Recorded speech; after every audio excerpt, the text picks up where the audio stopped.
U.S. President Trump appears to be leaning into the economic rivalry between Canada and the U.S., but he's also framing it as something of a friendly one. Here's another moment from that White House meeting and the scene in the Oval Office with Prime Minister Carney. It's a complicated agreement, more complicated maybe than any other agreement we have on trade, because, we have natural conflict. The problem we have is that they want a car company and I want a car company, meaning the U.S. wants a car company, and they want steel and we want steel. Let's be clear about the relationship as it stands right now. We are the second largest trading partner of the United States. We do a lot of trade going across the border where we're cooperating, first thing. Secondly, we are the largest foreign investor in the United States. $500 billion in the last 5 years alone, probably $8 trillion in the next 5 years if we get the agreement that we expect to get. It didn't start with a speech or a protest. It started with a shipping route. In 2025, Canada quietly redrew the Atlantic map. Montreal and Quebec struck new alliances with Rotterdam and Antwerp, Europe's most powerful ports, redirecting 200 million tons of trade away from U.S. harbors like New York and Boston. No drama, no headlines, but a message louder than any tariff. Canada doesn't need America to reach the world anymore. Behind the scenes, a new network of ships, hydrogen tankers, and mineral exports is forming, linking Canada directly to Europe's energy heartlands, Germany, and the Netherlands. While Washington debates tariffs and politics, Ottawa is building resilience, and Europe is cashing in, because this isn't just trade, it's strategy, and it might quietly reshape the North Atlantic forever. So before we dive deeper, tap that like button, subscribe, and keep watching. Here's where the story takes a sharp turn. Canada's decision to bypass U.S. ports wasn't a symbolic move. It was a structural realignment of Atlantic trade. For decades, most Canadian exports to Europe flowed through U.S. hubs like New York and Boston for logistical convenience.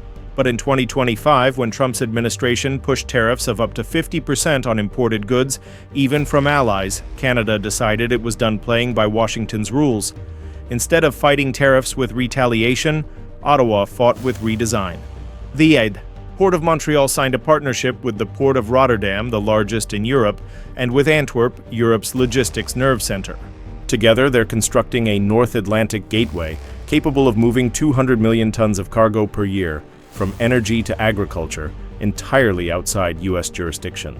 The new routes shorten shipping times, reduce customs friction, and crucially make trade immune to Washington's political storms. Rotterdam's CEO Allard Castellan called it the most important Atlantic adjustment in a generation. And he's not exaggerating. Rotterdam alone handles more than 450 million tons of goods annually, nearly half of all trade entering Europe. Now, Canadian goods will have direct access to that system, a historic advantage. Here's the twist. It's not just about logistics, it's about leverage. By bypassing U.S. routes, Canada no longer needs to rely on American East Coast shipping for European exports. It means lower insurance costs, faster routes, and more control over its export economy. The U.S. loses not only transit revenue, but also influence over trade flows, something it's quietly depended on since World War II. Meanwhile, Canadian ports like Montreal and Quebec City are seeing historic expansion.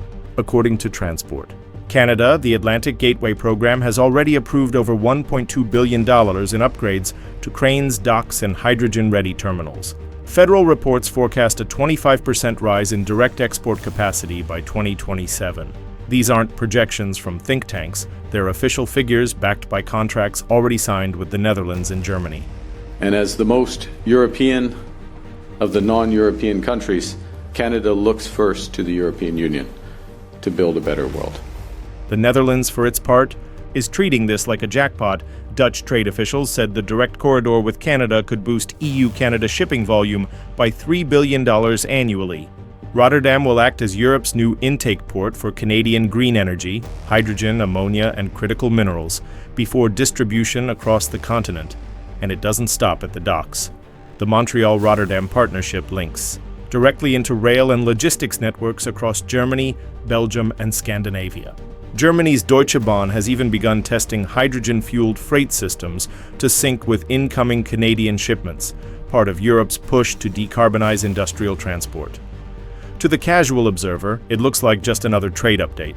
But for policymakers and investors, this is a masterclass in geopolitical patience. Canada didn't announce a revolt against U.S. tariffs, it simply built a parallel system, one that makes American trade bottlenecks irrelevant. And the EU was more than happy to join. Ottawa's quiet strategy comes as Europe desperately seeks reliable partners for its Green Deal targets.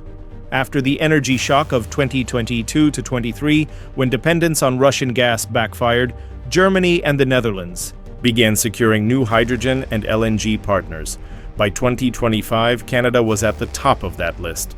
That's where the Green Hydrogen Corridor enters the picture, the second pillar of this trade coup. Backed by a $600 million joint fund between Canada and Germany, split $300 million each, it links Newfoundland and Nova Scotia's wind farms to Europe via green ammonia exports. Projects like Everwind Fuels' $4.45 billion investment and World Energy GH2's 4-gigawatt project are already under construction, aiming to ship their first batches to Hamburg and Rotterdam by late 2026. Canada's geography gives it a natural advantage: Atlantic winds, short shipping routes, and political stability. Combined with Europe's hunger for clean energy, this corridor could soon outproduce traditional LNG exports in value, and as the corridor expands, it creates a domino effect. Port workers in Halifax are being retrained for hydrogen operations. German and Dutch firms are setting up joint ventures in Canada's Atlantic provinces. Even Norway has joined the mix, coordinating shipping and safety standards for transatlantic hydrogen transport. In other words, while Trump's tariffs boxed the U.S. into isolation, Canada quietly turned its coastline into a launch pad for the next phase of global trade. Here's where the story deepens, from ports and hydrogen to what lies beneath Canada's soil. The next phase of this Atlantic redesign isn't just about fuel, it's about resources, the minerals and materials Europe needs to power its green transition. Nickel, cobalt, graphite, and lithium, all vital for batteries, EVs, and solar grids, are now central to Ottawa's export strategy. In 2025, Canada formalized a series of agreements with the EU under its updated Critical Minerals Partnership, expanding on the CETA trade framework. Ottawa and Brussels pledged joint funding for exploration, processing, and R&D, particularly in Quebec, Labrador, and Northern Ontario. According to Natural Resources Canada, these regions hold over 15% of the world's known nickel reserves, and enough graphite to supply Europe's EV battery production for the next decade. But here's the twist. These minerals are no longer being routed through American processors. Canada and the EU are establishing direct refining and transport links. A pilot project between Quebec's Nouveau Monde Graphite and Germany's BASF aims to create a mine-to-market system, where minerals extracted in Canada are refined domestically, then shipped directly to European factories. No detours, no middlemen, and it's not only minerals, agriculture is part of this power play too. Dutch companies, world leaders in agricultural technology, have begun moving equipment and R&D into Canada. Their goal, to combine Canada's vast farmland with Dutch efficiency. The Netherlands' Wageningen University, often called the MIT of Agriculture, is partnering with Canada's Agri-Food Innovation Centre to boost productivity and export potential. As a result, food shipments through Atlantic ports are expected to grow 30% by 2027, according to Statistics Canada. Together, these resource and food systems are transforming Canada's east coast from a peripheral trade zone into a global supply hub, one that connects energy, minerals, and food in a single corridor. The U.S. has no equivalent network, and the numbers are staggering. Since 2022, Canada-EU trade has grown by over $2.7 billion annually, and CETA, the Canada-EU trade agreement that once sat in political limbo, has now been ratified by nearly all major EU members, including Germany, France, and the Netherlands. The European Commission's 2025 briefing even labeled Canada a Tier 1 reliability partner. That's diplomatic code for, we trust you more than the US. Because here's the reality, Washington's politics have become too unpredictable. Visa restrictions, tariff spikes, and border delays have turned what used to be America's economic advantage into friction. Europe wants long-term certainty, and Canada delivers that quietly without the drama. At the same time, NATO logistics are starting to align with this trade shift. New naval cooperation between Halifax and Rotterdam now doubles as both trade and security infrastructure. The same ports moving green hydrogen are being upgraded for NATO fleet resupply and undersea cable protection. Energy security and national defense are beginning to overlap, and Canada sits at the center of both. Economically, this alignment creates leverage. Canada's exports to the EU, once secondary to US trade, are now forecast to surpass $100 billion by 2030 if current growth rates hold. Meanwhile, the US risks being left out of integrated Atlantic systems where Canada, Germany, and the Netherlands coordinate everything from shipping emission standards to mineral sourcing rules. It's a quiet but profound shift in North Atlantic. Influence here from dominance to interdependence, from politics to partnership. The US still has scale, but Canada is showing strategy. Instead of fighting for headlines, Ottawa is designing frameworks, trade routes, energy corridors, and mineral pipelines that make it indispensable to Europe's future. And the irony? Many of these projects are financed with European capital that once flowed into American infrastructure. Rotterdam's Port Authority, Germany's KfW Bank, and Norway's Equinor have all invested in Canadian projects, signaling confidence that Canada is the Atlantic's new anchor. So when the Netherlands and Germany cash in, it's not at Canada's expense, it's by joining its rise. They see what Ottawa has built, a self-sustaining transatlantic economy that can withstand political storms from either side of the ocean. And that's where this story turns reflective. Because the question isn't just how Canada built this system, it's what happens next, when quiet power becomes global recognition. Canada didn't outshout anyone, it outplanned them. While Washington chased tariff battles and political points, Ottawa built something stronger: permanence. A network of ports, hydrogen plants, and mineral routes that now tie Canada directly to Europe's economy.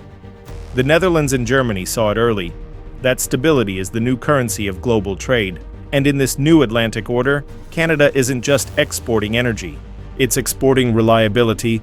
That's what makes this quiet realignment so powerful. It's not loud, but it's lasting. The kind of shift that future historians will trace back to 2025 as the year Canada stepped out from America's shadow and redrew the Atlantic map. So what do you think? Is Canada becoming the quiet superpower of the North Atlantic?